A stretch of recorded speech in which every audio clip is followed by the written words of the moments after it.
The untold truth of pink tax. Why are women charged more? Imagine this. You are standing in a large supermarket. In front of you there are two razors from the same company.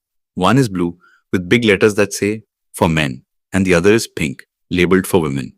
Both are almost the same in size and both do exactly the same job. But when you look at the price, you notice a small difference.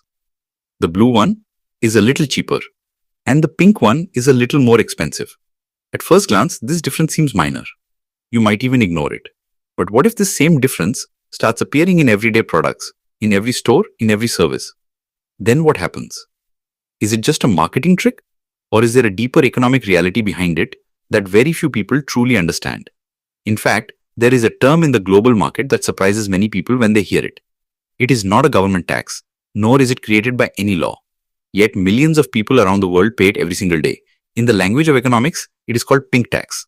Hearing the name makes it sound as if the government has introduced a new tax, but that is not actually the case. Pink tax is not a government tax. Rather, it is a specific pricing strategy used by companies. Under this strategy, women are often charged higher prices than men for similar products and services. Many times the difference is not very large. Sometimes it is only a few rupees. But when that same difference starts appearing in everyday items, such as razors, shampoo, deodorant, clothes, perfume, and even services like dry cleaning or salon treatments, it slowly adds up over the course of a year into a significant amount. That is why understanding pink tax is not just an interesting piece of information. It is also a part of economic awareness. If we look a little deeper, pink tax is actually a strategy based on consumer behavior. Marketing companies study customers' habits over long periods of time. They know which customer group is willing to spend how much money on which type of product. Based on this information, companies decide the pricing of their products. In many studies, it has been found that products designed for women are, on average, priced about 7% to 15% higher. This difference is not limited only to cosmetics. Pink tax can be seen in many parts of everyday life. One of the clearest examples appears in personal care products. If you walk into any large store and look at the razor section, you will notice a pattern. Razors designed for men are often blue or black and are priced comparatively lower. Meanwhile, razors designed for women are usually pink or lighter in color and cost a little more. Interestingly, there is often very little difference in the blade or technology of these two razors. Sometimes both are even manufactured in the same factory. The difference lies mainly in color, packaging, and marketing. Yet that packaging becomes the reason for the higher price. A similar pattern can be seen in products like shampoo, body wash, deodorant, and perfume. Products made for women often have a different fragrance, a different design, and different advertising. But the core cost of the product itself is often very similar. The impact of pink tax is not limited only to products. It can also appear in services. For example, if you go to a salon, you will often notice a significant difference between the price of a men's haircut and a women's haircut. Many times women's hair may even be shorter and take less time to cut, yet the price is still higher compared to men's haircuts. The same pattern can also be seen in dry cleaning services. In many cases, the price of cleaning women's clothing is higher. A study conducted in the United States found that dry cleaning for women's clothes can be up to 20% more expensive than for men's clothes. Sometimes the reason given is the design or stitching of the garments. But many consumer experts believe this can also be part of gender-based pricing. Even when we talk about children's toys, the influence of pink tax can sometimes be seen. Several studies have found that pink-colored toys designed for girls are often more expensive than similar toys designed for boys.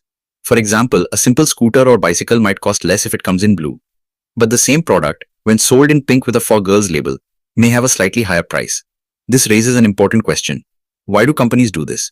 The answer lies in a market strategy known as gender-based pricing. Companies set different prices for different groups of consumers. They believe that certain customers are willing to pay more for specific types of products. According to marketing experts, women often pay more attention to design, fragrance, packaging, and branding. Because of this, companies create separate packaging for women and price it higher. Many times consumers buy these products without much thought because they appear specially designed for them.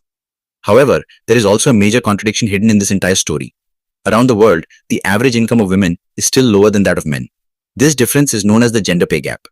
In simple terms, women often earn less on average, yet in many cases they end up paying more for similar products. That is why many economists consider pink tax to be an example of economic inequality.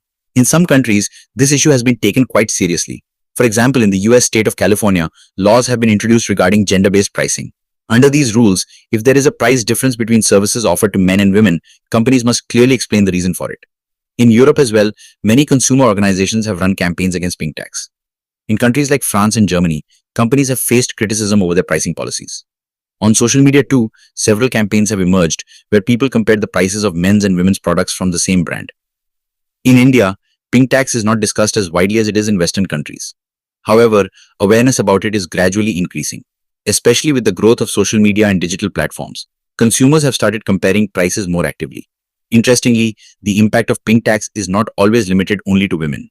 In some situations, products targeted at men may also be more expensive. But overall, this pricing pattern appears more frequently in products marketed toward women. Some companies argue that women's products involve higher costs in design, research, or materials, and therefore their prices are higher. But many consumer organizations say that in several cases, the price difference comes more from marketing strategies than from actual production costs. That is why today many aware consumers have started adopting an interesting approach. When buying products, they no longer look only at packaging or color, instead, they compare price and usefulness. Many women have even started using men's razors or shampoos because they are cheaper and work just the same. This sends an important message. When consumers become aware, many market strategies begin to change on their own. Companies also gradually become more transparent about their pricing. Today, the internet and social media have given customers more power than ever before. People no longer buy products just by watching advertisements. They compare prices, read reviews, and ask questions. The story of pink tax also teaches us something similar. That in the market, every product is not just a product. Behind it lies a strategy, a psychology, and a business model. And perhaps that is why when someone learns about pink tax for the first time, they realize that everyday shopping is also a kind of economic decision. Because many times the real difference is not in the product itself, but in its color, packaging, and marketing. And once this is understood, the entire perspective of shopping begins to change. Then a customer does not make a decision just by seeing pink or blue, but chooses wisely and thoughtfully. Continue. Do not forget to like and share this video so that this information can reach others as well. Your likes and shares are a source of inspiration for us. If you have any questions or suggestions, please let us know in the comments. It will be our honor to answer your questions and listen to suggestion. And yes, if you like our content, subscribe to the channel and press the bell icon so that you stay connected with every new story. Thank you. GRT Business YouTube channel sources, news from various news agencies, opinion polls, and other public sources. We try to ensure that every report and summary is accurate and verified, but we are not responsible for any dispute or error. Our aim is only to provide you with accurate information.